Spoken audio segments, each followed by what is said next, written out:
puluhan dan ribuan karyawan di seluruh dunia. Jadi ini adalah fenomena-fenomena yang wujud nyata dari terjadinya revolusi industri yang membongkar bisnis proses yang tadinya menjadi agile, tadinya manual menjadi automated, produk-produk yang tadinya standardized menjadi personalized. Dan kita lihat bagaimana jadinya kalau kita terlambat melakukan transformasi.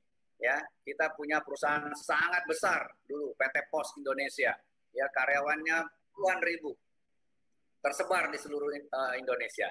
Tetapi core kompetensinya mengantar dokumen, mengantar surat, itu ternyata tidak lagi relevan pada saat surat-surat sudah berubah menjadi WA Group wujudnya. Jadi ini tentu tidak kita harapkan terjadi. Saya beberapa bulan yang lalu masih di perusahaan jalan tol, saat ini kita masih punya ribuan karyawan di jalan tol. Tetapi kita tahu just a matter of time, hanya menunggu waktu saja, pekerjaan-pekerjaan yang saat ini dilakukan oleh kawan-kawan itu bisa digantikan oleh teknologi. Dan tentu saya yakin kawan-kawan di perkebunan, di perhutani juga sudah mendiskusikan, ya, bukan hanya terjadinya perubahan-perubahan job ini, tetapi juga terjadinya transformasi teknologi yang bisa jadi membuat pekerjaan-pekerjaan yang sekarang dikerjakan oleh karyawan, oleh mitra kita, itu digantikan oleh teknologi. Dan pada saat itu tiba, mudah-mudahan kita sudah siap dengan segala plan B, plan C, plan D, dan seterusnya. Jadi, kalau kita mengaca kepada diskusi yang dilakukan di World Economic Forum, dalam 2 tahun ke depan saja, 75 juta job hilang di seluruh dunia. Job yang sifatnya administratif, transaksional, akan digantikan oleh mesin dan teknologi. Tetapi pada saat yang sama, lebih dari 130 juta job baru akan lahir. Nah, job-job baru ini membutuhkan skills yang baru, knowledge yang baru, behavior yang baru untuk bisa menghadapi tatanan dunia yang baru. Jadi tugas kita adalah mengantisipasi job yang akan hilang, kemudian secara kreatif mengenerate job-job baru yang lebih gemilang. Nah, pada saat itulah dibutuhkan keberanian untuk melakukan upskilling, reskilling, dan kreativitas-kreativitas untuk memastikan karyawan yang sekarang ada tetap relevan dengan dunia baru yang membutuhkan baru dan knowledge yang baru. Tetapi kita juga sadar bahwa kadang-kadang sengaja atau tidak sengaja banyak sekali karyawan kita kemudian terjebak di dalam comfort zone-nya. Comfort zone ini kenapa disebut terjebak di dalam comfort zone? Karena comfort zone itu dilingkari oleh fear zone.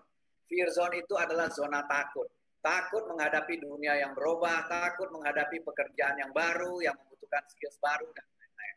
Yang biasanya disebabkan oleh confidence yang rendah, kemudian bisa jadi juga dipengaruhi oleh opini-opini orang lain bahwa kamu tidak punya background ini, kamu tidak mampu itu, kamu sekolahnya nggak cukup, dan lain-lain. Nah, padahal kalau kita tidak berhasil menembus fear zone itu, zona takut itu, kita kemudian kembali terjebak di comfort zone-nya. Kita merasa aman di situ, pekerjaannya masih ada, ya. Padahal kita tahu masalah waktu saja membuat pekerjaan itu hilang. Karena itu adalah tugas yang berat, yang harus kita pikul bersama-sama agar karyawan kita berhasil menembus fear zone itu, pindah ke learning zone. Karena hanya dengan pindah ke learning zone, kemudian kita punya opportunity untuk masuk ke growth zone. Learning zone dan growth zone seringkali disebut sebagai growth mindset. Dan comfort zone dan fear zone tadi seringkali disebut sebagai fixed mindset.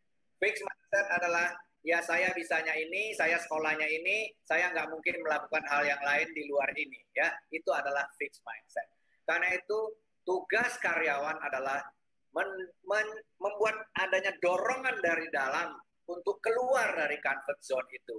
Dan tugas manajemen adalah membantu karyawan, menarik karyawan keluar dari comfort zone itu. Karena kalau tidak ada dorongan dan tarikan untuk keluar dari comfort zone itu, kita akan terjebak di situ selamanya.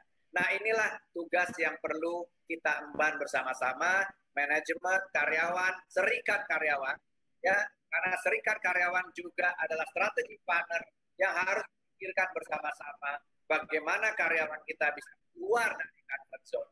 Jangan justru malah menahan karyawan untuk bertahan di dalam comfort zone. Ini adalah besar yang menurut saya harus kita pikul bersama-sama agar kita berhasil menggerakkan company kita menuju masa depan yang lebih baik, ya, karena masa depan itu cerah sekali kalau kita sikapi dengan bijak dan dengan baik. Nah, dalam World Economic Forum kita disebutkan 5 tahun ke depan active learning dan learning strategies menjadi salah satu skills yang paling dibutuhkan untuk tetap bisa relevan di dalam dunia yang berubah dengan sangat cepat ini. Jadi kawan-kawan, kita membutuhkan instrumen, kita membutuhkan vehicle untuk membuat karyawan kita bergairah melakukan active learning dengan strategi yang baik, sehingga karyawan kita, perusahaan kita tetap relevan di dalam masa-masa yang rentan dengan disrupsi teknologi ini. Karena itu, Kementerian BUMN sudah menyiapkan prioritas-prioritas yang harus dilakukan.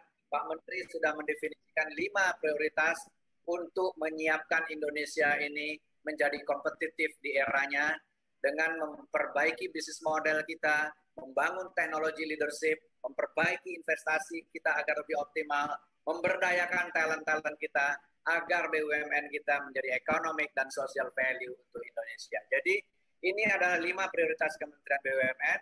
Karena itu kami merasa bahwa harus ada vehicle, instrumen untuk menggairahkan learning, research, dan innovation agar BUMN kita siap menghadapi masa depan itu.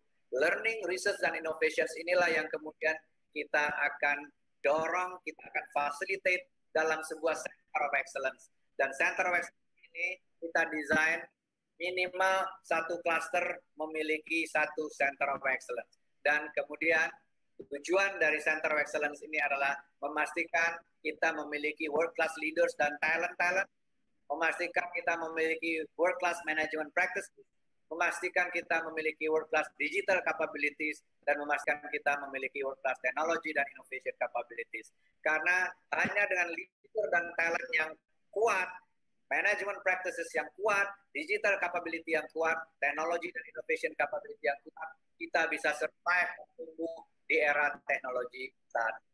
Dan karena itu, kita nanti akan punya 12 center of excellence di setiap cluster, energy, oil and gas, mineral and coal, plantation and forestry, dan lain-lain. Dan kemudian kita akan punya 2 hub untuk leadership management dan untuk digital yang bisa serve seluruh cluster yang ada.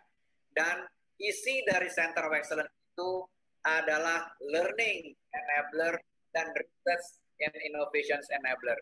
Jadi tadinya kita mau gabung satu Center of Excellence untuk learning dan research, tetapi dari Rapim kemarin untuk membuat terjadinya percepatan dan menunjukkan seriusnya kita untuk mengakselerasi learning dan research, maka Rapim kemarin mengarahkan agar untuk saat ini Learning Institute dan Research Institute-nya kalau bisa dibuat fokus terlebih dahulu dengan tim yang fokus sehingga betul-betul bisa terjadi akselerasi. Jadi yang diharapkan oleh Pak Menteri adalah di setiap cluster akan ada Learning Institute dan akan ada Research Institute untuk mengakselerasi learning, research, dan innovation yang bisa dikolaborasikan di dalam cluster maupun antar cluster. Jadi mungkin nanti setelah launching akan ada fine-tune antara LPP dengan institute, mana yang akan fokus ke learning, maka mana yang akan fokus ke research dan lain-lain. Mudah-mudahan ini tidak sulit kita lakukan sepanjang spiritnya adalah sama untuk melakukan perbaikan-perbaikan yang terus-menerus agar kita betul-betul bisa menjawab tantangan tadi. Jadi Bapak Ibu, saya yakin ini sudah didesain dengan baik, tetapi tolong tetap terbuka terhadap fine-tune, karena klasternya saja juga masih di fine-tune sana-sini, agar tetap bisa memberikan nilai tambah, value chain yang terbaik untuk ekonomi dan sosial value untuk Indonesia. Jadi kami mendapat arahan dari Rapim bahwa untuk mempercepat, untuk menunjukkan keseriusan kita, untuk sementara tolong tim untuk Learning Institute dan tim untuk Research Institute-nya betul-betul dibuat dedicated dan terpisah. Nggak usah terlalu besar timnya, tetapi yang penting mereka accountable untuk memastikan learning-nya terjadi akselerasi, kemudian research dan innovation-nya terjadi akselerasi di setiap cluster yang ada, dan kemudian kita bicara kolaborasi antar cluster. Saya kira itu arahan dari kementerian yang saya sampaikan pagi ini atas nama Pak Wamen 1, atas nama Pak Menteri, mengucapkan selamat atas launching yang akan segera dilakukan oleh Pak Dirut terkait dengan Indonesia Plantation Institute dan Perhutani Forestry Institute. Sukses buat kawan-kawan semua. Semoga kita tetap bisa produktif, sehat-sehat selalu, memberikan yang terbaik untuk Indonesia karena BUMN. Terima kasih. Selamat pagi. Assalamualaikum warahmatullahi wabarakatuh. Baik, terima kasih Pak. Launching sekaligus. Baik. Dengan mengucap Bismillahirrahmanirrahim, saya atas nama Kementerian BUMN bersama-sama dengan Pak Dirut, ini ada Pak Dhani, ada Pak Wayu Kuncoro, meresmikan launching dari Indonesia Plantation Institute dan Perhutani Forestry Institute. Bismillahirrahmanirrahim. Semoga ini memberikan kemaslahatan tidak hanya untuk karyawan kita, tetapi juga untuk Indonesia. Bismillah, dengan resmi kita launching.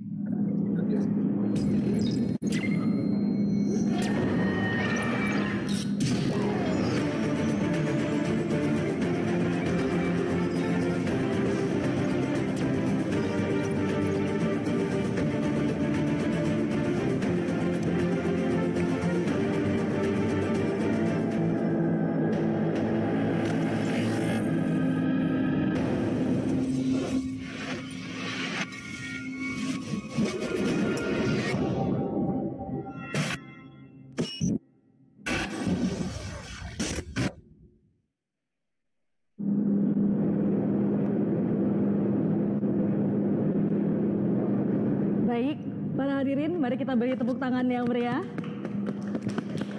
Terima kasih sekali lagi Pak Deputi sudah berkenan hadir pada pagi hari ini dalam rangkaian agenda yang sangat padat ya Pak. Terima kasih sekali sudah meluangkan waktu untuk meresmikan acara kita pada hari ini, yaitu Indonesia Plantation Institute dan juga Perhutani Forestry Institute. Kami perkenankan Bapak untuk melanjutkan ke agenda berikutnya Pak. Terima kasih sekali lagi. Terima kasih Pak Alex. Baik, Mas Agung, kita lanjut ke acara selanjutnya. Sebelum itu ada video kamu untuk Indonesia Plantation Institute. Oke, baik. Selamat menyaksikan.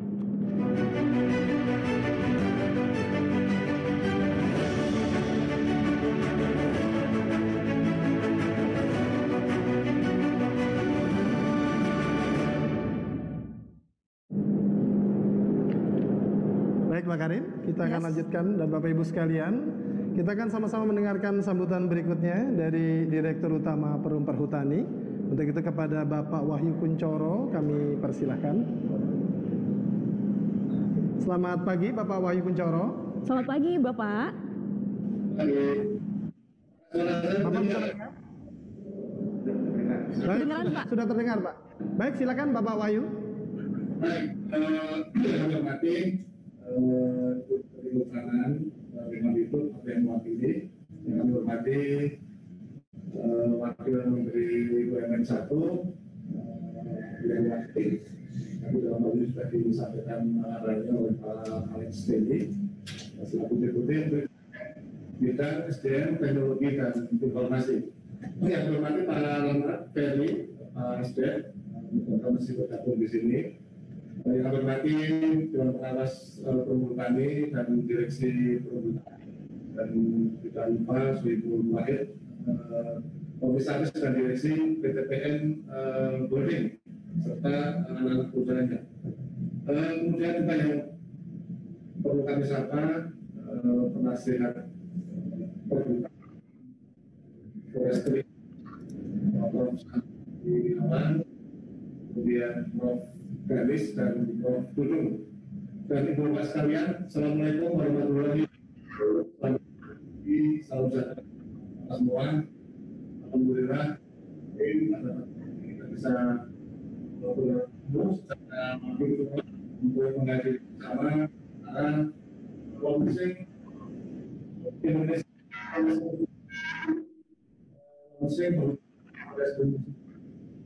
jadi sekalian sudah sangat jelas di PSD ini dalam masukan untuk melakukan fine-tuning terhadap learning maupun research yang nantinya dalam satu klaster diharapkan hanya ada satu learning maupun research.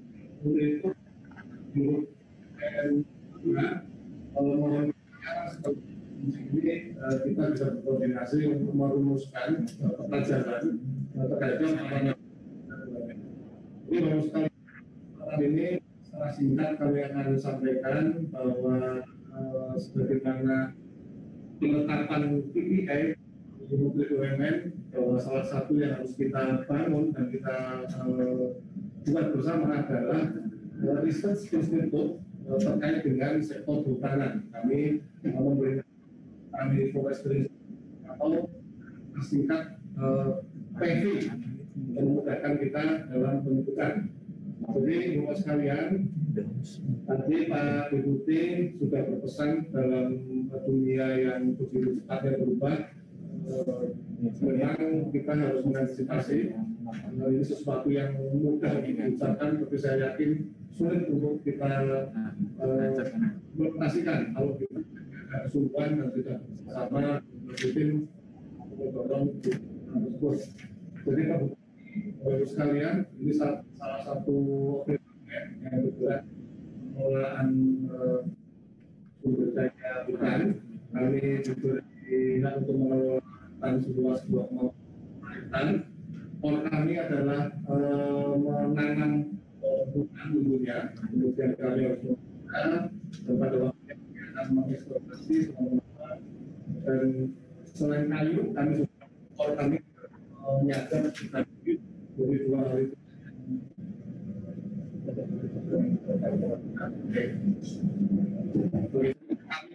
Kami itu dan kami diminta untuk informasi meningkat kebutuhan yang tempatnya. Jadi menurut saya seperti arahan Pak Tuhan dari tiga pokok dari kami akan mengisi beberapa kasus pertama research dan development. Ini kami beberapa inovasi dan muncul termasuk peningkatan produktivitas SDM berlaku utama mengundang penunjuknya operational excellence dan tercapainya strategi. Kemudian berikutnya policy research, ini tentang kebijakan di seluruh ukuran strategi eksekusi selaras kebijakan dan inovasi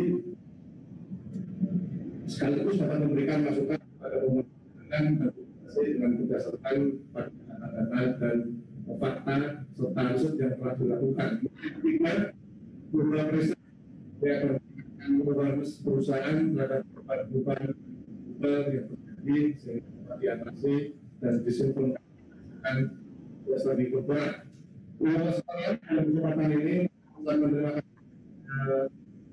para profesor yang bersedia menjadi advisory board di Perhutani Forestry Institute, Prof. Sarafri, Prof. Dukung, dan Prof. Ganis. Kami mengharapkan banyak sumbang saran dari Bapak Profesor untuk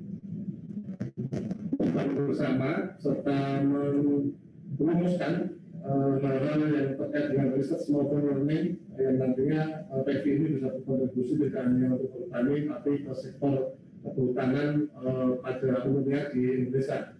Dan Bapak sekalian, ini masih melihat banyak sekali membantu baik itu masjid, pembinaan stakeholder, membangun sistem database yang terintegrasi, partisipatif dan eksternal dan konteks global, serta membangun awareness masyarakat dan peningkatan kapabilitas SDM.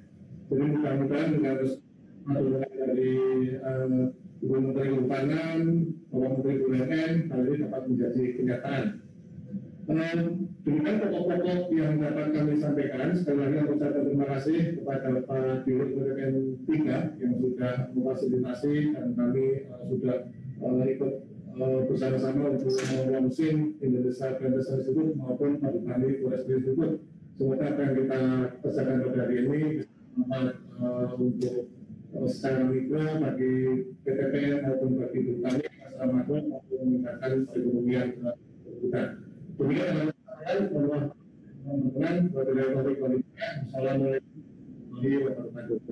Waalaikumsalam warahmatullahi wabarakatuh.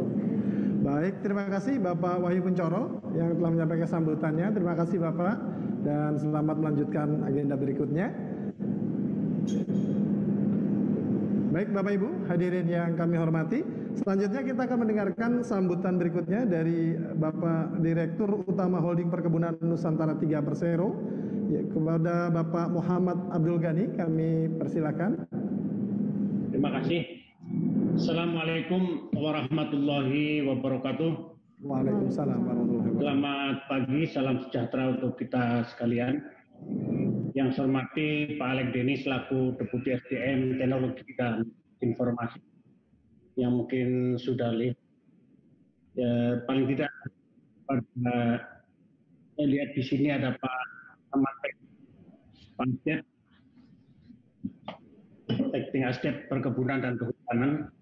Yang saya hormati Dewan Pengawas, Direksi, dan seluruh jajaran Perhutani, Komisaris, Direksi, dan seluruh jajaran PTPN 3, seluruh anak perusahaannya. Yang saya hormati Bapak Ibu teman-teman dari RPN dan LPP Agro Nusantara. Dan yang saya hormati Bapak Ibu ini yang berbahagia. Puji syukur sampaikan kepada Tuhan Yang Maha Esa, pada pagi ini kita bisa hadir bersama rangka launching Indonesian Plantation Institute dan Perhutani Institute. Bapak Ibu yang saya hormati, tadi sudah jelas disampaikan oleh Pak Alex dan Pak Wahyu. Saya hanya menambahkan sedikit bahwa dalam rencana strategis BUMN Kementerian BUMN 2020-2024 telah dinyatakan bahwa peran BUMN ke depan dalam 5 tahun ke depan adalah membangun kemandirian dan koordinatisme pengelolaan BUMN, kemudian keunggulan dan daya saing BUMN, serta bagaimana BUMN memberikan kontribusi secara maksimal dan berkelanjutan bagi bangsa dan negara. Tentu PTPN telah merumuskan di dalam RJP 2020-2024, yaitu ada 5 inisiatif prioritas strategis yang akan menjadi backbone transformasi BUMN, transformasi PTPN tahun 2020 dan sampai 2024. Yang pertama tentu tentang bagaimana kita memanfaatkan sosial ekonomi kepada nusa bangsa, membangun inovasi bisnis, kemudian kepemimpinan teknologi dan peningkatan investasi serta pengembangan talenta. Dan pada hari ini kita sama-sama menghadiri launching Indonesian Plantation Institute untuk PTPN Nusantara. Saya ingin menyampaikan dan mengingatkan kepada kita sekalian bahwa sebenarnya PTPN telah memiliki sejarah cukup lama, baik menyangkut riset maupun menyangkut learning. Kalau kita bicara riset tahun 1885 itu telah berdiri satu pusat penelitian di Semarang yang namanya Head of Station Middle Java, cikal bakal dari PUJ atau pusat P3GI di Pasuruan itu sudah berdiri tahun 1885. Artinya sudah 150 tahun yang lalu, waktu yang tidak sedikit. Lalu kalau kita bicara tentang Learning Institute, LPP ini sudah dibangun tahun 1950. Artinya program atau harapan dari Kementerian BUMN sebenarnya tinggal mengintegrasikan pusat-pusat penelitian RPN yang kita tahu ada 6 pusat penelitian. Ada PPKS yang berdiri tahun 1910, ada pula pusat penelitian karet, bahkan lebih lama lagi, kemudian pusat penelitian teh Cina, dan pusat penelitian kakao dan kopi, serta pusat penelitian bioteknologi dan bioindustri di Bogor, serta yang tadi disampaikan yang paling tua adalah P3GI Pasuruan. Tentu masa yang lama itu akan menjadi bermanfaat apabila kita bisa mengkapitalisasi kelebihan kita untuk bisa melakukan kebijakan dan masukan yang akan nanti jadikan menjadi dasar dari PTPN 3 untuk membawa atau menjadikan RPN dan LPP sebagai supporting yang dapat langsung di dalam proses transformasi korporasi. Pada kesempatan ini saya menyampaikan terima kasih kepada seluruh pihak yang menyiapkan kelembagaan di Indonesia Plantation Institute. Tentu hari ini hanya launching, tapi yang penting adalah bagaimana ke depan Bapak Ibu semua yang telah ditunjuk bisa memaksimalkan dharma baktinya, karena seperti sering saya sampaikan bahwa transformasi PTPN ke depan adalah transformasi yang sifatnya holistik, yang sifatnya komprehensif, dan ini tidak bisa dikerjakan oleh satu institusi, oleh satu bagian saja, tapi harus menjadi satu kolaborasi seluruh entitas yang ada di PTPN. Saya yakin dan percaya kesungguhan kita akan menjadikan nanti PTPN 5 tahun ke depan akan menjadi semakin baik, sebagaimana tadi disampaikan oleh Pak Deputi, bahwa kita bukan hanya memberikan kesejahteraan bagi karyawan, pertumbuhan yang berkelanjutan, tapi juga memberikan kontribusi yang maksimal kepada bangsa dan negara. Demikian, sekali lagi kami menyampaikan selamat kepada seluruh jajaran yang telah menyiapkan pendirian dari Indonesia Plantation Institute Perkebunan Nusantara. Terima kasih. Assalamualaikum warahmatullahi wabarakatuh. Waalaikumsalam warahmatullahi wabarakatuh. Terima kasih kami aturkan kepada Bapak Muhammad Abdul Ghani selaku Direktur Utama Holding Perkebunan. Terima kasih Bapak dan selamat melanjutkan agenda berikutnya. Baik Mbak Karin, acara berikutnya adalah? Oke, acara selanjutnya para hadirin, kita akan bersama-sama menyaksikan video selayang pandang pembentukan Indonesia Plantation Institute, dan juga sekaligus akan ada pemaparan dari Direktur PT Riset Perkebunan Nusantara, yaitu Bapak Iman Yani Harahap. Selamat menyaksikan.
Baik, hadirin, demikianlah tadi video selayang pandang pembentukan Indonesia Plantation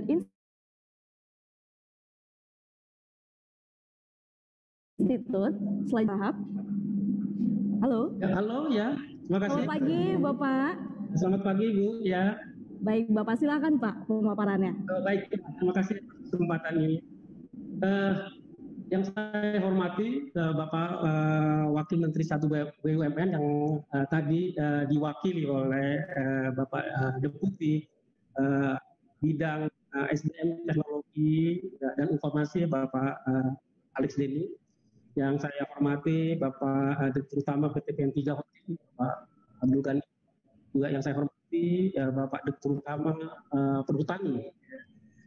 Juga Dewan Pengawas Perhutani, Bapak-Bapak Direksi PT PN 3, Bapak-Bapak Direksi Perhutani, dan Bapak Direktur di PT PN Group, dan Ibu Bapak yang berbahagia yang pada kesempatan ini hadir bersama kami.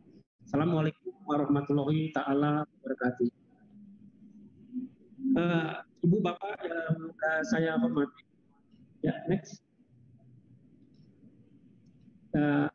Ya, next. Kita tahu bahwa Indonesia Plantation Institute memiliki visi ya, menjadi Research Institute Agribisnis kelas dunia. Untuk itu ya kami mengusung misi one stop serving bagi kebutuhan teknologi di bidang perkebunan melalui kolaborasi riset yang tentu saja didukung oleh sumber daya manusia yang berkualitas. Secara singkat ya dijabarkan misi dari misi ini adalah pasti menghasilkan produk teknologi unggul, menghasilkan kajian yang nantinya akan menjadi rujukan kebijakan perkebunan secara nasional, melakukan pengawalan terhadap penerapan teknologi untuk perkebunan negara dan juga secara umum untuk nasional, komersialisasi riset baik dalam bentuk produk maupun jasa kepakaran. Sebagai lembaga penelitian, tentu saja kami harus menghasilkan aplikasi ilmiah untuk baik di dalam nasional dan juga di global secara internasional. Tentu saja misi juga harus mampu meningkatkan kompetensi SDM dalam rangka juga mensejahterakan karyawan, dan tentu juga kami menjadi fokus kami kepuasan pelanggan. Next. Untuk menjamin tujuan fungsional ya institut, maka struktur organisasi dibentuk diorientasikan pada pelaksanaan kegiatan beberapa ya. Yang pertama adalah tentang human capital development. Ini pelaksanaannya akan dilakukan oleh SAP Operation di LPP Agro Nusantara. Kemudian untuk operational research strategic policy ya, itu akan dilaksanakan oleh SAP Operation di riset perkebunan Nusantara. Ya, berikutnya. Next ya. Nah, sementara itu board of secara apa namanya tanggung jawab, kita melihat bahwa masing-masing organisasi ini ya, memiliki tidak-tidaknya ada 3 atau 4 jawab yang kami akan konsentrasikan pada masing-masing bidang. Ya. Board of Advisory akan memberikan ya, masukan dan arahan terhadap program kerja institut. Board of Executive akan menjalankan operasional program yang memiliki riset, pengembangan, inovasi dan keahlian.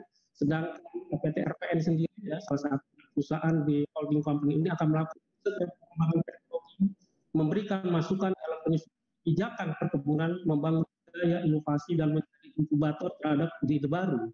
Sedangkan LPP Agro Nusantara akan melakukan upaya-upaya kapabilitas sumber daya manusia, termasuk peningkatan keahlian di PN Group juga, dan juga tentu saja akan berkolaborasi ya, dengan RPN dalam menyusun implementasi program-program pengembangan sumber daya manusia.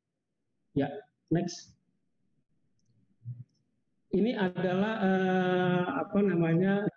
strategis ya, strategi program kerja yang akan diusung ya, oleh IP Institute.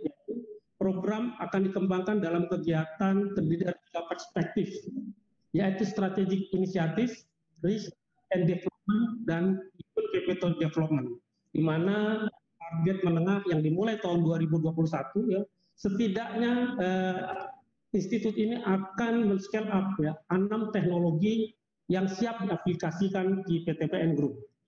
Ya, berikutnya. Ya, next.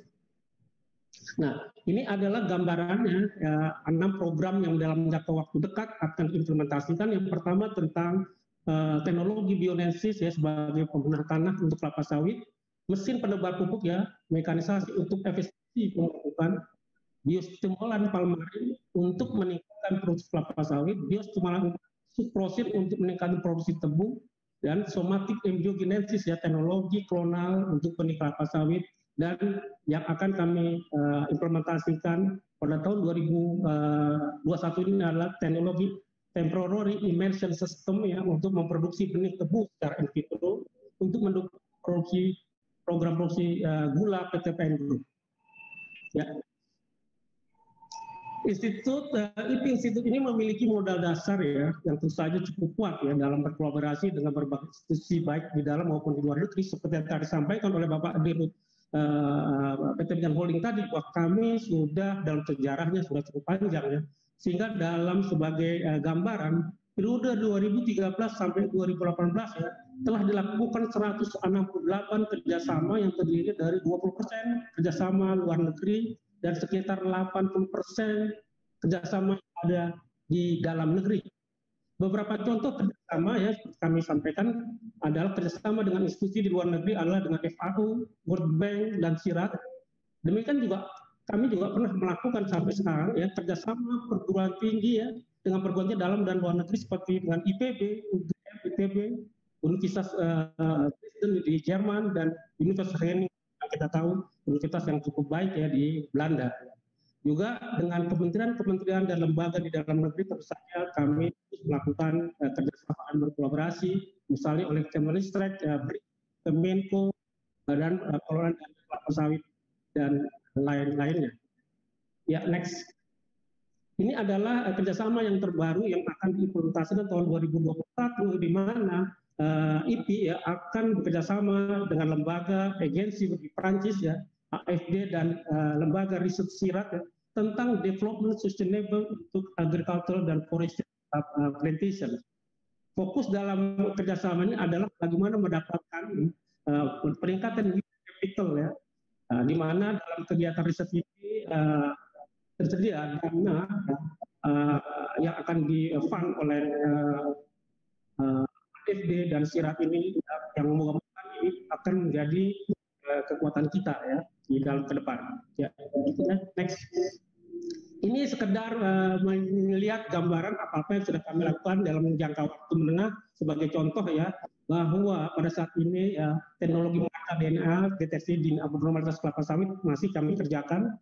Kemudian juga tentu saja teknologi informatika IoT ya untuk meningkatkan efisiensi pengelolaan. Teknologi aspal karet ya, dan yang terbaru adalah genome editing ya untuk menghasilkan varietas kelapa sawit untuk tahan ganoderma, untuk menghasilkan minyak yang tinggi dan beta karotin yang tinggi. Yang kelima, tentu saja kami sedang melakukan riset dan sedang melakukan pengendalian tentang gugur daun pada tanaman karet. Berikutnya juga kita melakukan pengembangan pupuk bioimmunolizer untuk produksi teh, greenfuel ya, teknologi biohidrokarbon, untuk bahan bakar, near infrared spektroskopi untuk analisis mutu gula nantinya. Sedangkan untuk pengembangan bahan tanaman kakao kami sedang mengembangkan teknologi perbanyakan melalui ortotropik kakao, dan tentu saja yang paling kita perlukan yang nanti juga akan bekerja sama dengan perhutani adalah konsorsium nantinya varietas tebu untuk menghasilkan varietas unggul harapan, varietas unggul baru dengan protas nantinya akan di atas 100 ton per hektar per tahun. Saya kira begitu gambaran singkat dari IP yang akan mulai beroperasional pada tahun 2021 ini. Atas perhatiannya kami ucapkan terima kasih. Billahi taufik wal hidayah. Wassalamualaikum warahmatullahi taala wabarakatuh. Waalaikumsalam warahmatullahi wabarakatuh. Waalaikumsalam warahmatullahi wabarakatuh. Terima kasih Bapak. Terima kasih Bapak Iman Yani. Baik, untuk selanjutnya kita lanjutkan ke acara yang berikutnya, Mas Agung. Baik, masih kita akan saksikan video selayang pandang pembentukan Perhutani Forestry Institute dan juga dilanjutkan dengan pemaparan dari Kepala Perhutani Forestry Institute, Bapak Yahya Amin. Kepada Bapak Yahya Amin kami persilahkan. Halo. Selamat pagi Bapak Yahya. Selamat pagi Pak. Oke, baik Bapak Ibu, sambil menunggu Pak Yahya bergabung, marilah kita saksikan penayangan video selayang pandang Perhutani Forestry Institute. Selamat menyaksikan. Selamat menyaksikan.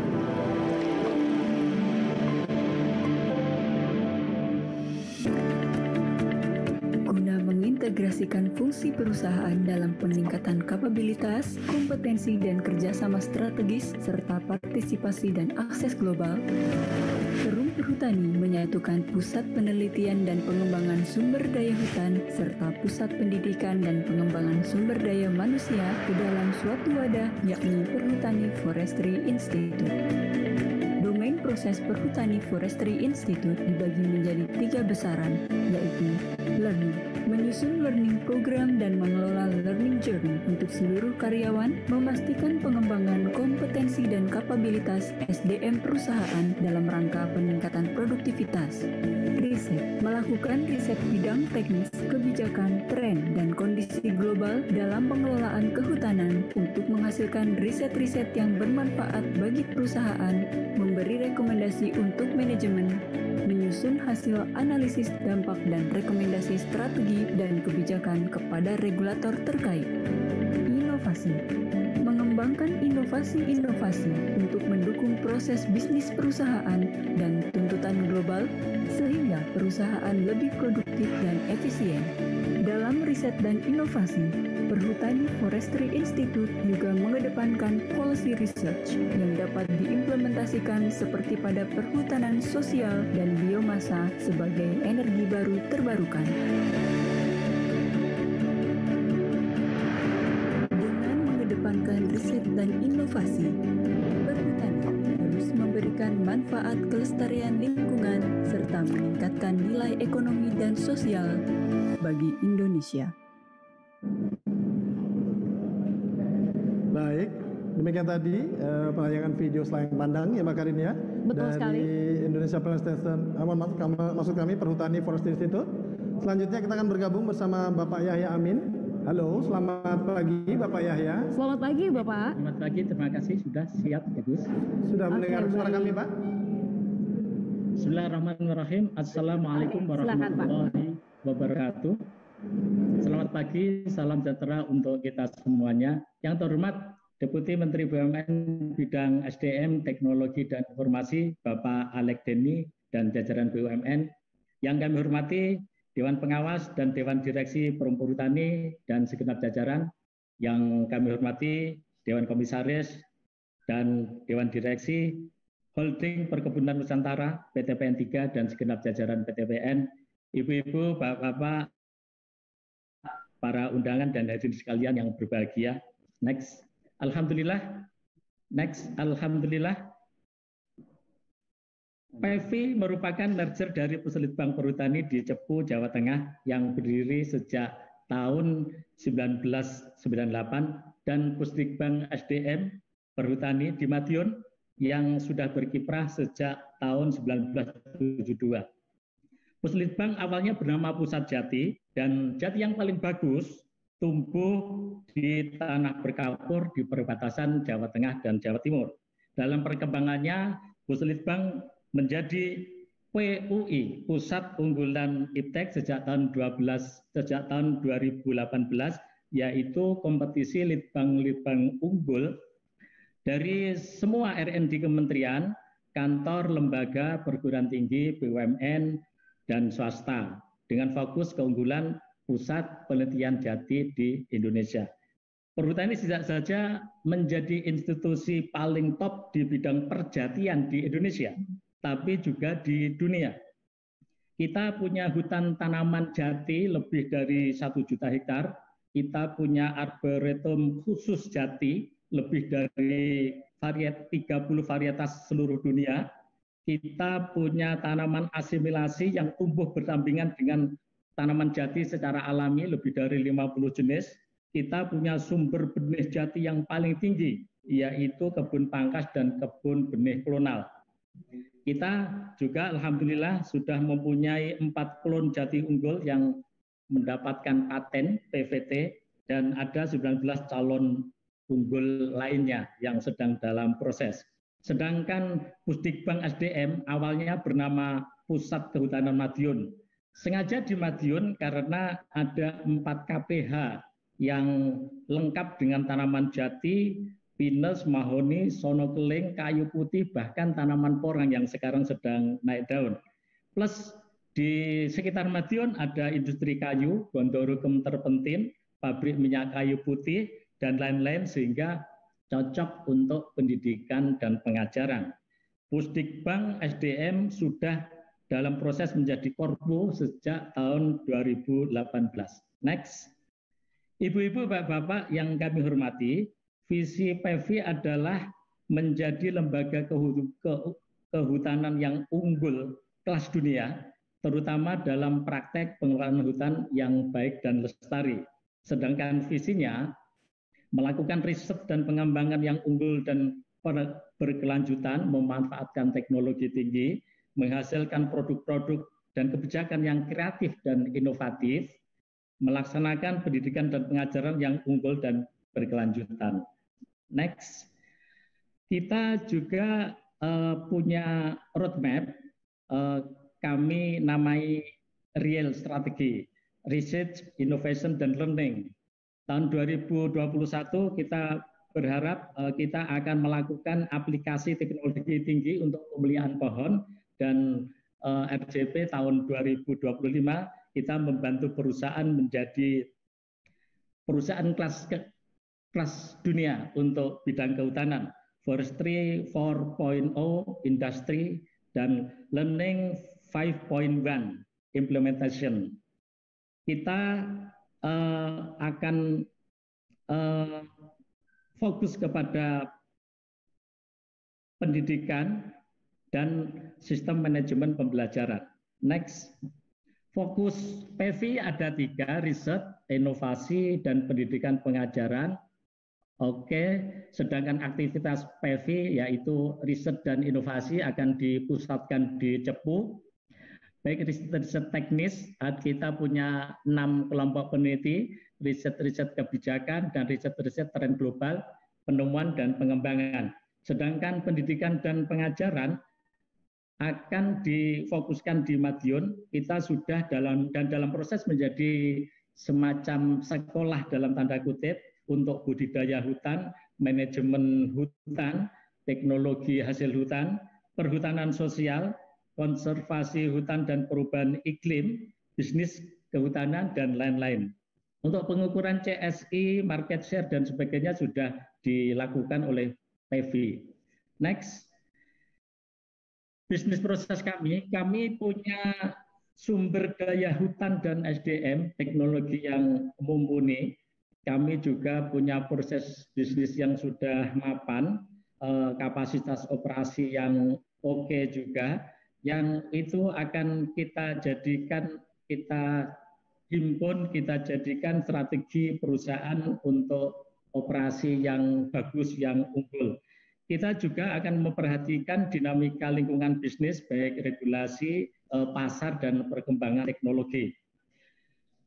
3 tugas utama, riset dalam teknik kehutanan, riset kebijakan, dan eksistensi kehadiran PEVI di dunia internasional. Kita berkontribusi menjadikan perusahaan perhutani tumbuh kembang yang baik, juga meningkatkan kesejahteraan masyarakat secara berkelanjutan. Next.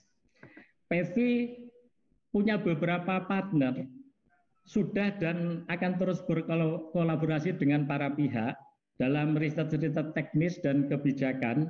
PEVI bekerjasama untuk asistensi dan konsultasi dengan ahli, transfer ilmu dan teknologi, dan kegiatan-kegiatan riset. PEVI juga sudah dan akan terus bekerjasama dengan pemerintah. Dalam hal ini yang sudah kami lakukan, Kementerian BUMN, Kementerian LHK, Keuangan, Deperindak, kemudian Pemprov, Pemkab, Pemkot, Kejagung dengan Kejati dan Kejari, Polri dengan Polda dan Polres juga. Kita mendapat bantuan tenaga Polri aktif untuk perwira pembina dan LO.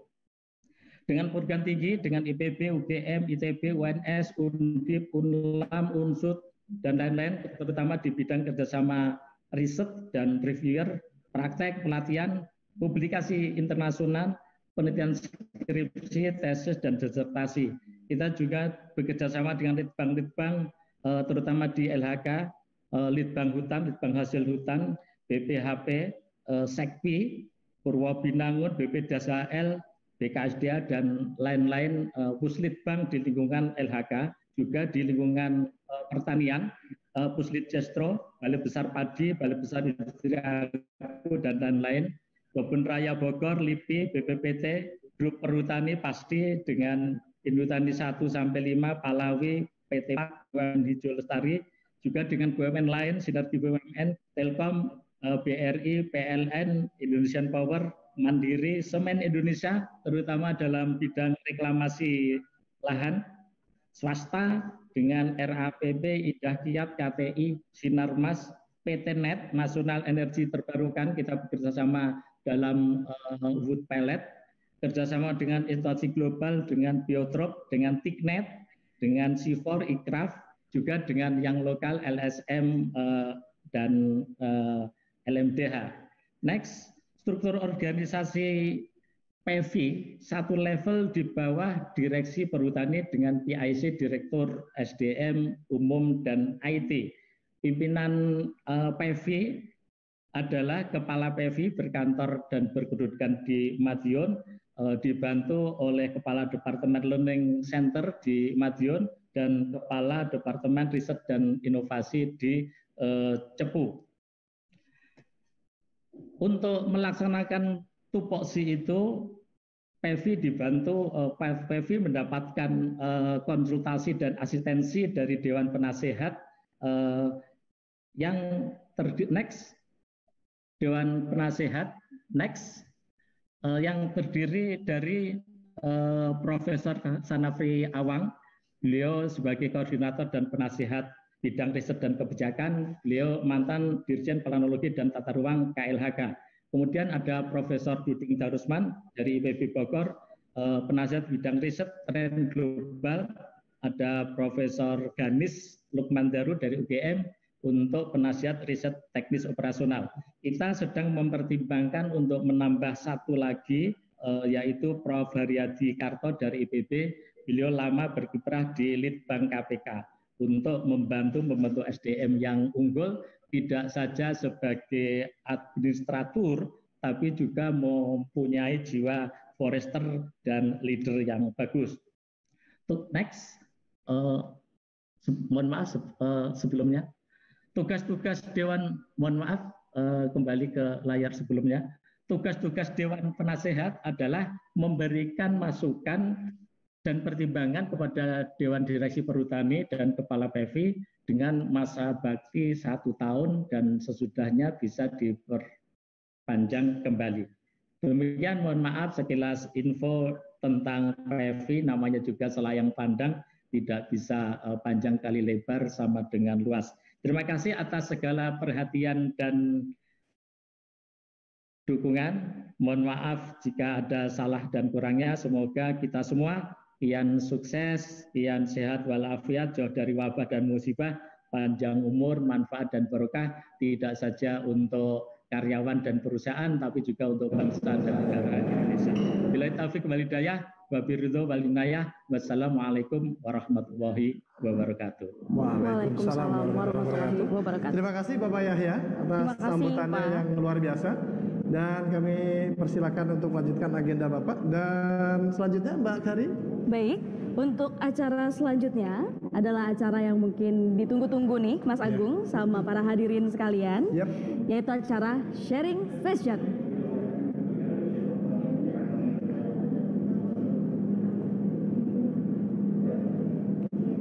Oke.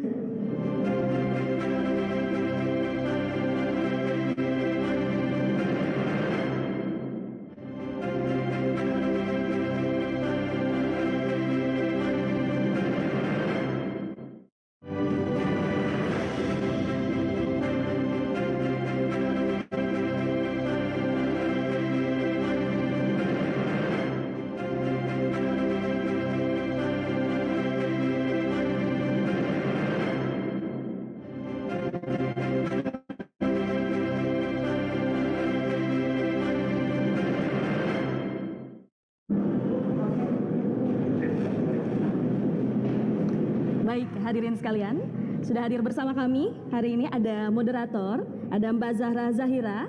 Halo Mbak. Selamat pagi Mbak. Selamat pagi. Selamat pagi. Gimana, sehat Mbak? Alhamdulillahirrahmanirrahim, sehat. Mbak Zahra ini adalah ambasador dari Universitas IPB. Iya, Institut Pertanian Bogor. Oh iya, sorry, Iya. Institut Pertanian Bogor. Biasa ya, masih muda sudah Betul. menjadi ambasador. Selamat datang Mbak Zahra. Selanjutnya? Dan juga ada narasumber kita hari ini, ada Ibu Amalia Maulana. Selamat pagi Ibu.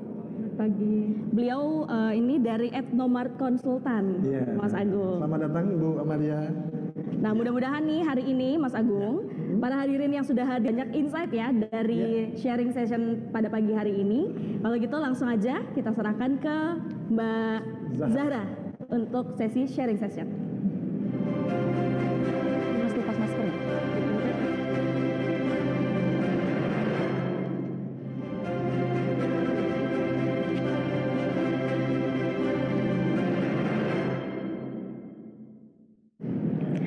Ya, baik, Assalamualaikum warahmatullahi wabarakatuh. Selamat pagi Bapak Ibu yang kami hormati. Perkenalkan, nama saya Zahra Zahira Abidin, selaku moderator yang akan memimpin jalannya sesi sharing session pada pagi-pagi hari ini. Dan tentunya saya di sini tidak sendirian, saya sudah bersama wanita yang cantik luar biasa di sebelah kiri saya. Selamat pagi Ibu Amalia. Selamat pagi Zahra. Selamat pagi. Baik Ibu, apa kabarnya Ibu pada pagi hari ini? Alhamdulillah sehat. Mudah-mudahan juga semua yang hadir hari ini sehat-sehat. Sehat, alhamdulillah. Di sini sudah mengenal sosok inspirasi dari di sebelah saya ini, yaitu Ibu Amalia M. Maulana PhD, merupakan seorang branding consultant dan etnografer, director dari Ethnomart Consulting, juga merupakan seorang pengajar dari BINUS Business School, pembicara dan juga sekaligus penulis buku. Wah, luar biasa sekali ya. Jadi Bu Amalia ini bisa dikatakan seorang pakar ahli di bidang branding. Dan hal ini pula sangat relevan sekali nih Bapak Ibu sekalian dengan apa yang akan disampaikan oleh Ibu Amalia, yakni tentang optimalisasi branding institusi penelitian dan pengembangan sebagai innovation center melalui co-branding dan thought leadership. Dan langsung saja tanpa banyak panjang lebar, saya langsung persilahkan kepada Ibu Amalia untuk dapat memaparkan materinya. Silakan Ibu. Baiklah. Terima kasih Mbak Zahra. Assalamualaikum warahmatullahi wabarakatuh. Bapak Ibu sekalian yang hadir dalam acara ini, alhamdulillah kita bisa bertemu, dan saya dalam kesempatan ini ingin menyampaikan materi yang menurut saya sangat relevan pada kelahiran sebuah brand, yaitu IP Institute dan PV, dan karena itu semoga materi ini bisa menjadi bekal untuk perjalanan yang baru dimulai hari ini. Nah, oke, saya akan share dengan slide, mungkin bisa dibantu. Baiklah. Jadi di sini ada 3 kata kunci, yaitu optimalisasi branding institusi penelitian dan pengembangan. Di sini kata kuncinya adalah melalui co-branding dan thought leadership.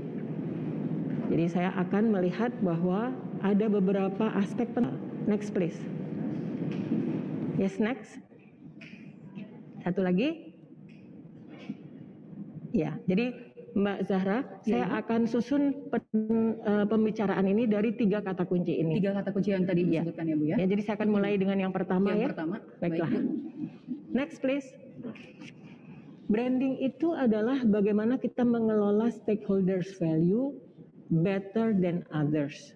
Dan apa itu? Next please. Ya, jadi branding itu adalah sesuatu yang kalau kita lihat di sini bukan sekedar logo, bikin slogan, website, social media, Hal-hal itu penting, tetapi yang lebih penting adalah bagaimana kita mengidentifikasi, kreasi, delivery, dan komunikasikan value atau manfaat dari brand tersebut. Better than others. Nah, jadi dari sini kita lihat bahwa pekerjaan rumah kita akan menjadi sangat banyak. Karena pada saat brand itu lahir, kemudian perlu dipupuk agar tumbuh dan berkembang secara baik dan nantinya akan menghasilkan buah manfaat. Dan disitulah adalah perjalanan branding yang kita harus step by step lakukan dengan baik. Next please. Di sini kita sebutkan bahwa yang terpenting adalah apakah makna dan asosiasi dari brand itu akan sampai kepada target audiensnya. Karena branding adalah pengelolaan reputasi dan trust.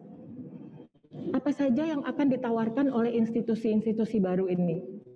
Yaitu produk-produk inovasi, kemudian adalah pusat data, rujukan, pelatihan, bahkan konsultasi di bidang perkebunan dan kehutanan. Semua itu tidak akan terjadi tanpa reputasi dan trust. Tetapi kita harus ingat bahwa selalu ada pembanding, yaitu institusi-institusi lainnya. Dan disitulah kompleksitas dari branding. Next please. Apakah kita sudah punya siap dengan value apa sebetulnya yang menjadikan institusi ini distinktif? Nah, ini PR kita bersama pada hari kelahiran ini. Mari kita mencari sesuatu yang memang adalah value dari IP Institute maupun value dari PV, dan value proposisi ini yang tidak dimiliki oleh institusi-institusi lainnya. Itulah branding. Jadi bukan sekedar iklannya, tetapi manfaatnya apa? Manfaatnya kepada target audiensnya. Next. Next please. Kalimat pada saat hari kelahiran selalu orang mendoakan. Semoga sehat-sehat, bayinya tumbuh jadi seseorang yang hebat di kemudian hari. Jadi sebuah brand pun pada saat lahir, dia akan menjadi seseorang atau sosok yang tumbuh besar dan kuat sehingga menjadi pilihan dari target audiensnya. Jadi do it right from the very beginning. Karena di hari kelahiran ini adalah momentum untuk bisa melakukan proses ini step by step dengan baik. Next please. Nah, jadi branding adalah tentang solusi. Solusi apa sih yang sedang kita akan berikan? Nah, solusi itu solusi buat siapa? Solusi dibandingkan yang mana? Pertanyaan-pertanyaan ini adalah abstrak, tetapi dalam branding kita harus telusuri satu persatu sehingga nanti menjadi konkret. Pada saat sudah menjadi konkret, ini akan menjadi panduan kegiatan-kegiatan yang dilakukan oleh institusi. Next please. Branding itu kompleks, apalagi branding institusi seperti ini. Mengapa? Karena banyak sekali stakeholdersnya. Jadi stakeholdersnya itu bukan satu, tetapi banyak dan bervariasi. Pada saat kita tidak mengenal kebutuhan-kebutuhan stakeholdersnya, karena itu kita tidak bisa memberikan yang terbaik, beda dari yang lain. Khususnya pada saat sebelumnya kita banyak mendapatkan pasar dari yang captive, sekarang waktunya untuk bergerak di global market, non-captive market. Apakah kita sudah memahami secara baik? Nah, pertanyaan ini harus kita jawab agar kita bisa melakukan lompatan, memberikan value lebih. Next please.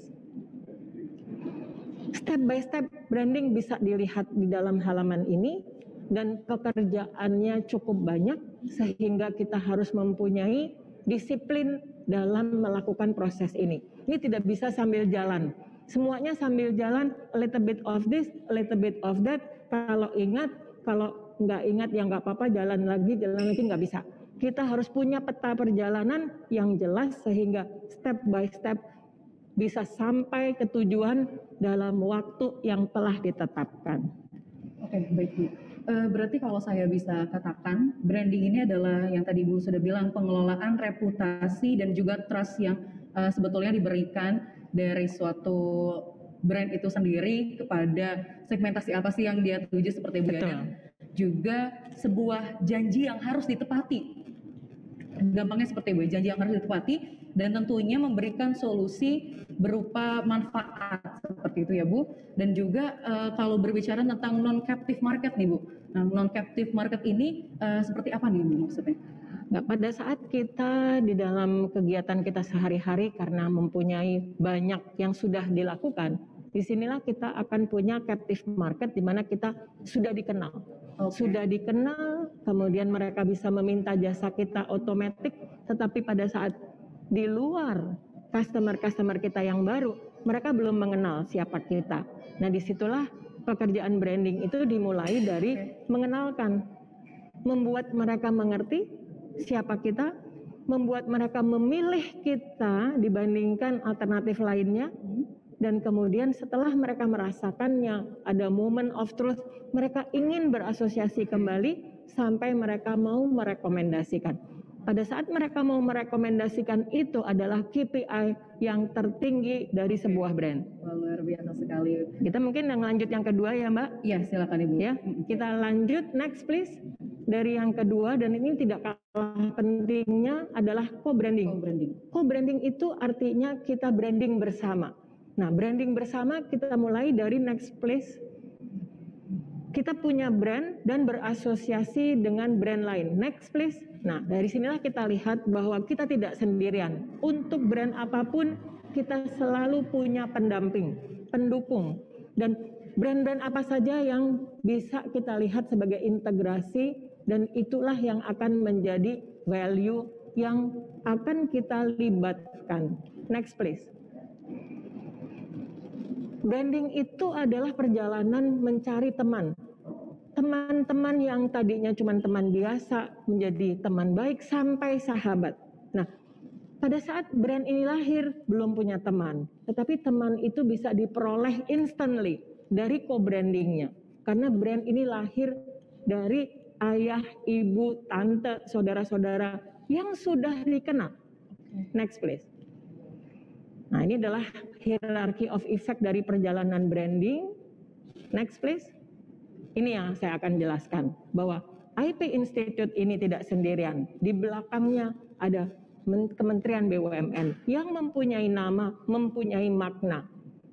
Kekuatan dari brand ini akan menjadi kekuatan IP Institute. Demikian pula dengan PT Perkebunan Nusantara, LPP Agro Nusantara, dan RPN. Kesemua brand ini merupakan brand-brand yang value-nya sudah dikenal, sudah dirasakan, dan menjadi modal awal dari lahirnya brand baru IP Institute ini. Jadi ada dua value, yang pertama adalah existing yang didapat dari co-brandingnya, dan ditambah sebagai brand baru yang lahir dengan non-captive market dan global scope, tentu saja kita akan menghasilkan new value. Dan apakah itu value-nya? Next please. Next please. Nah, co-branding itu adalah gabungan manfaat. Manfaat yang sudah dirasakan apa? Nah, dari sini titik-titiknya harus diisi. Apa manfaat dari PT Perkebunan Nusantara yang berbeda dari alternatif lain? Bagaimana dengan RPN? Apa yang membedakan RPN? Value apa yang utama yang berbeda dari yang lain? Demikian pula dengan LPP Agro Nusantara. Kesemua distinctiveness ini merupakan kekuatan, dan pada saat value ini belum dipahami dan belum dimengerti, baik untuk internal maupun eksternal, khususnya internal, karena kadang-kadang internal aja kalau saya cek, belum tentu mereka 100% paham value apa sebenarnya yang sedang diberikan. Ini adalah PR terberat dari brand. Brand itu bukan hanya external branding, tetapi internal branding. Internal branding semua jajaran paham. Next please. Demikian pula dengan PEVI, Perhutani sudah punya value. value-value apa yang akan bisa dikembangkan dan ditambahkan. Next please. Ya, jadi ini Mbak Zahra, co-branding adalah kita memanfaatkan dari pertemanan tante, om, bapak, ibu, kakek, semuanya itu adalah kekuatan dari brand kita. Tetapi kita harus tahu dulu, value-value apa yang kita bisa sampaikan. Karena kalau kita menyampaikannya berbeda-beda, kemudian dia akan terdispersi. Dia tidak menjadi brand yang solid. Berarti internal branding itu pun harus sangat penting, dikokohkan terlebih dahulu. Betul. Gitu ya Bu ya. Oke, baik. Kalau tadi kita setelah berbicara tentang co-branding, ini ada satu lagi ya Bu, yaitu thought leadership. Ya. Oke, kalau thought leadership ini seperti apa nih Bu? Ya, ini adalah yang menurut saya kadang overlook, yaitu kadang dilupakan, yaitu thought leader. Next please. Ya, next please. Next, ini mundur satu dulu, mundur. Ya, nah di sini. Thought leadership ini merupakan bagian dari branding dan kadang kita melupakannya. Thought leader adalah orang yang mempunyai kekuatan dan ini adalah menjadi modal dari brand. Next please. Sebagai produk inovasi pasti ada perisetnya, periset yang handal. Dan ini adalah kekuatan dari organisasi. Next. Pendidikan ahli perkebunan atau kehutanan, ada pengajarnya. Siapa pengajar yang handal ini? Next. Konsultan perkebunan, berarti ada konsultan yang handal. Semua ini adalah menyangkut pribadi-pribadi yang bekerja untuk institusi ini. Next. Ini yang disebut sebagai thought leader. Thought leader ini adalah orang-orang yang mempunyai expertise tertentu khusus tetapi menjadi respect atau orang merujuk. Jadi seandainya ada isu nasional tentang hal-hal tertentu, tentang perkebunan, tentang kehutanan, siapa yang mereka akan rujuk? Apakah para thought leader dari institusi ini? Dan ini harus dipersiapkan sejak sekarang. Next please. Siapa saja mereka? Sekuat apa brand equity dari mereka-mereka saya untuk para brand baru? Give us names. Siapa? Karena nama-nama ini perlu kita audit, kemudian kita lihat kekuatannya. Karena pada saat brand equity-nya sudah kuat, berarti dia akan menjadi co-branding untuk IP Institute dan juga PEVI. Mengapa? Karena existing itu adalah kumpulan dari orang-orang hebat. Dan orang-orang hebat sih banyak yang hanya diketahui oleh orang-orang tertentu saja. Jadi gadis cantik yang ada di kamar, nggak ada yang lihat. Itu kalau Mbak di kamar nggak ada yang lihat, cantiknya kayak apa yang nggak ada yang tahu. Tapi kita keluar dari kamar yuk, kita tampilkan Bu, tetapi menjadi wakil dari institusi karena mereka adalah thought leader. Dan thought leader itu yang akan menjadikan kita nanti punya dua. Satu, existing, yaitu yang sudah ada dari tadi tante, om, bapak, ibu, kakek. Ini adalah kumpulan existing thought leader. Pun kita punya brand baru melahirkan thought leader baru. Dan thought leader itu adalah the future karena bergabung dengan sesuatu yang lebih modern dan dari situlah kekuatan brand akan dibundle antara produk dan juga orang-orangnya. Luar biasa sekali.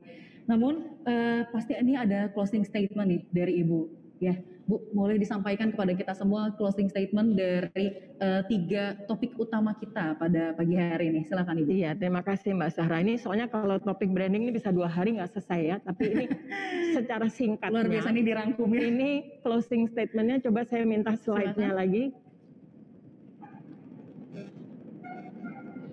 Ya, slide please. Itu yang slide saya yang terakhir. Nah, dari sini. Branding institusi itu kompleks dan perjalanannya panjang.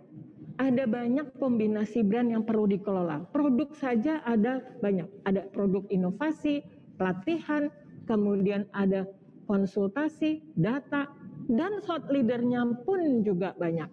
Ada periset, pelatih, ada pemateri, konsultan. Semua ini kalau tidak punya rapot brand, kita nggak tahu lagi mana yang baik, mana yang kurang baik. Kalau di sekolah kita semua punya rapot, di institusi juga perlu rapot brand. Rapot brand itu yang dikelola, jadi kita tahu yang mana yang perlu dikembangkan sekali lagi. Mungkin slide yang terakhir, Mas. Nah, ini istilah saya buckle up. Buckle up itu kencangkan. Ini kalau mau pergi ini harus pakai seat belt ya. Seat belt, buckle up dari dua lembaga ini. Yuk kita mau perjalanan masih panjang dan perjalanan akan segera dimulai. Dan kita harus bersama-sama.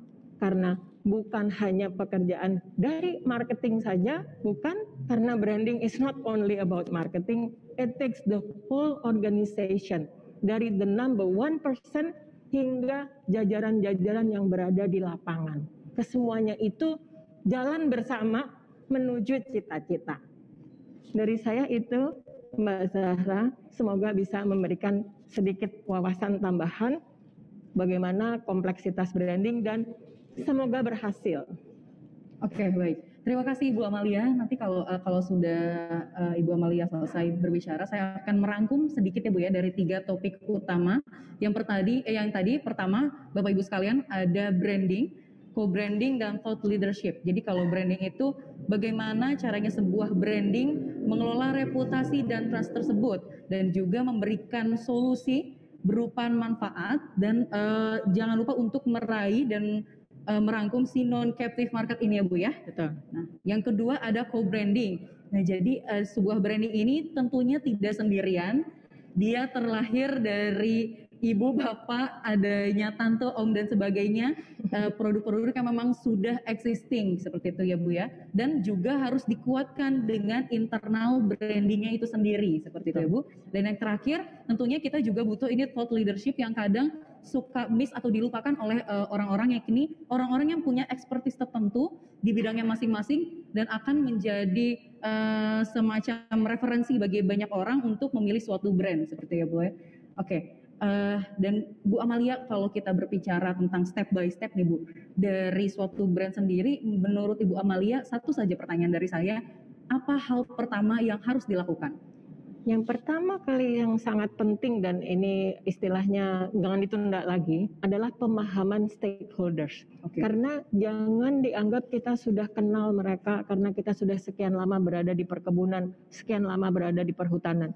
Karena bergerak terus dunia luar ini sehingga awalan dari branding adalah pemahaman needs dari stakeholders. Itu yang paling penting dan ini bukan apa-apa. Ini harus dilalui dengan baik. Kalau ini di skip, efeknya nanti kegiatan-kegiatan brandingnya tidak efektif dan tidak efisien.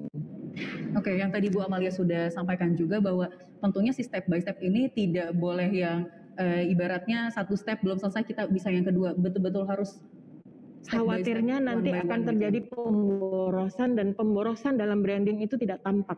Tiba-tiba kita tidak mencapai cita-citanya, tapi kita nggak tahu di mana letaknya. Tapi pada saat kita disiplin dalam arti mengaudit dan kemudian melihat perjalanan, ini petanya sudah punya, petanya kita jalankan, kalau kita keluar dari jalur, kita bisa kembali dan masuk ke rel kembali mencapai cita-cita. Jadi kita itu pemahaman stakeholders di awal untuk menciptakan roadmap perjalanan sebuah brand. Oke. Boleh satu lagi saya memberikan pertanyaan? Panitia boleh ya? Bu Amalia, satu lagi pertanyaan mungkin dari saya. Bisa dikatakan suatu branding itu sudah menciptakan suatu solusi. Itu sebagai masyarakat atau sebagai umum tuh memandangnya seperti apa sih Bu? Iya. Nah ini yang penting. Kalau kita bilang solusi, tiba-tiba solusi itu abstrak sekali. Oke. Mungkin solusi buat satu orang belum tentu solusi buat yang lain. Karena itu pemahaman stakeholders tadi akan membawa kita memilih kelompok yang manageable. Karena kita memilih kelompok yang manageable, kita pahami persoalan-persoalannya. Persoalan yang mana yang kita sebut solusi? Karena solusi itu bukan kata kita. Solusi itu adalah solusi menurut orang yang punya masalah. Tetapi masalahnya aja kita tidak tahu secara persis. Akibatnya apa?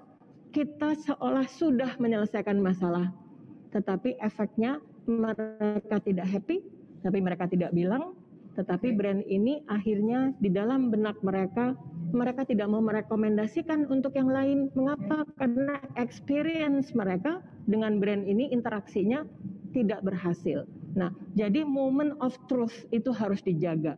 Moment of truth adalah pada saat seseorang meminta advice kepada institusi dan diberikan solusi.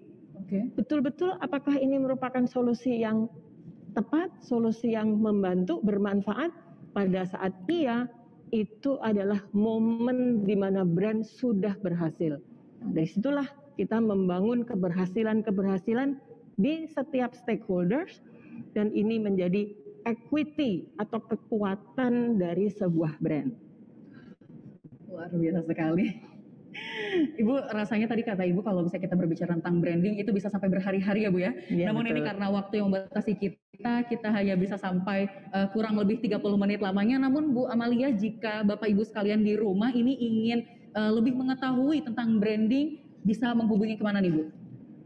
Ya, boleh ke @nomark Consulting. Iya, silakan langsung search di Google @nomark Consulting. Kalau kantornya di mana nih Bu? Itu ada di Bintaro Jaya. Dan kalau tidak, yang paling gampang sebenarnya langsung follow me aja. Saya ada di Instagram amalia.e.maulana atau di LinkedIn. Nah, itu yang paling aksesnya paling cepat. Oke, dan aksesnya paling cepat. Berarti Bu Amalia ini sangat milenial, aktif di Instagram ya Bu ya.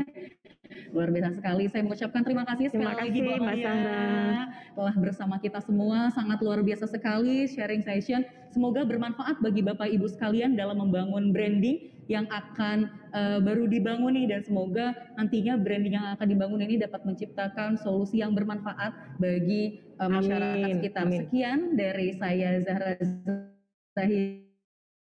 Mohon maaf bila ada salah kata, dan wassalamualaikum